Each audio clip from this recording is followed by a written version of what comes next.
back to Shannon and Veronica Know Everything. Today we're going to be going over suicide. So to begin with, I want to show you this nice chart right here.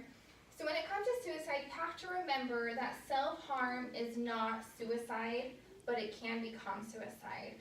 So what I mean by that is you could have somebody who comes in and they're cutting themselves. That may not be a sign of somebody wanting to die or a sign of suicide. So that's kind of where you have injury up here, death down here, low intent to die, high intent to die. So for example, self-harm, as I mentioned, the cutting, that's just an injury, low intent to die. There's unintentional suicide, so somebody who's just kind of having a lot going on, they take a few meds, drink some alcohol, they didn't have an intention to die, but it did lead to death. Attempting suicide, so this is injury with a high intent to die, and then of course suicide, you know somebody has high intent and they are dead. So one thing with suicide, the biggest thing is to look for warning signs in your patients, and that's going to be something to know on your exam. So an easy way to remember that is path warm?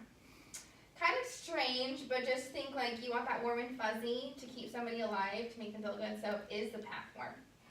So is ideation, substance abuse, path, purposelessness, they have preparations or plans, anxiety, they feel trapped or hopeless. Warm stands for withdrawal, so that's referring to withdrawal from like their family and their friends. Anger, recklessness, and then mood changes.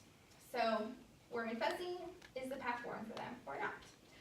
So moving over to treatment, so you want to again assess that safety, risks, and protective factors, and then treat comorbid issues. So like if somebody is depressed and have anxiety or something else going on, just make sure you're treating that well. And then maximize the support. So if you're their therapist or their provider, just ensure that you're providing proper support and that they're able to have outside support from friends and family. And then consider inpatient. So that kind of moves us over to this sheeting process. So you have a pink sheet, a blue sheet, and a white sheet. So to begin with, you have pink sheet.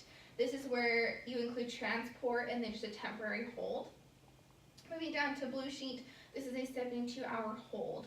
So blue sheet, how did you memorize it? Blue 72. Blue 72. So there you go. So white sheet, this is involuntary. So say you have a patient come in, you're really concerned for them and you feel that you need to have them involuntarily checked into inpatient. What you would need to do is get 2 other providers on board with you, and then you go to a judge and kind of have a hearing, and they assess whether this patient can have all of their rights stripped and be involuntarily held in inpatient.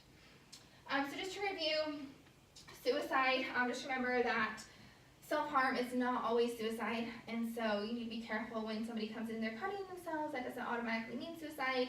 Treatment, just really assess those safety factors, treat any comorbid conditions, and then just maximize that support.